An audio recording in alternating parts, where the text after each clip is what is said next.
The post-observation meeting during the TPA is a wonderful opportunity for the administrator and the teacher to consolidate the learning that's happened through the lesson observations and clarify any wonderings or questions that emerge during this process. When I book the post-observation meeting date, I do it at the beginning of the process when I book the pre-observation date and the lesson observation dates. This serves two purposes. It blocks my calendar to ensure that I protect that time, and it also ensures that it's timely feedback for the teacher, as I make sure that I book the time within 2 or 3 days of the last lesson observation. My post-observation meetings have 3 parts to them. The first one is a walkthrough of the lesson observation notes that I have made. These will include verbatim scribing at times of what the teacher has asked students, comments that she has used to provoke student thinking.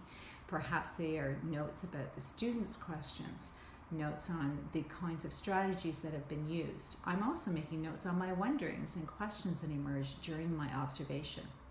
In addition, I make notes about the learning environment. Where are the materials? How are the resources being accessed? How is the technology being used in the room?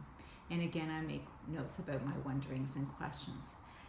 We walk through these together, the teacher and I. There will be minutes noted on certain learning activities.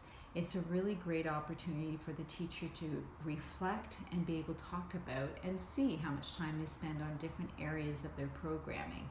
And it's an opportunity for me to get some clarification about the questions that I had during that observation. The second part of my post-observation meeting is around the artifacts. I asked the teacher to bring artifacts to our meeting. These will include work samples representative of different levels of achievement in their classroom, student assessments, forms of feedback that are used with students, any pedagogical documentation that will give me clear insight into how the learning is occurring in the classroom and how the teacher knows when their students are progressing and knows what strategies to use next. I also want to see communication with parents, and I ask them to bring that.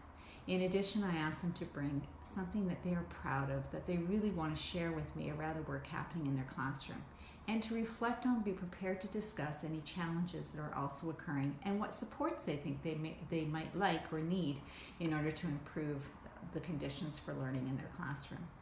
Finally, we look at the report together, and based on our conversations, we walk through the different domains. I explain the comments that I am most likely to write in those and the specific examples now that I'm going to be able to pull from my observations and our conversation together. Finally, we address the growth strategies.